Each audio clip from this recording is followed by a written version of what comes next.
ভাই, এই ভাই, আরে এই ভাই, কি আর বলবো আমার দুঃখের কথা।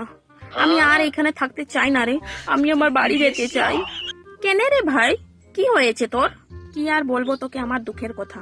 আমার মালিক মদ খায়, বিমল খায়, পান খায়, তারপরে পরে এসে ওর মুখের মধ্যে যেভাবে আমাকে রগড়ায় রে ভাই, আমার পুরো ফ্লোয়ার হয়ে যায়। আমার বডির মধ্যে পুরো পানের টুকরো গিয়ে গিয়ে আমার শ্বাস নিতে কষ্ট হয় পুরো।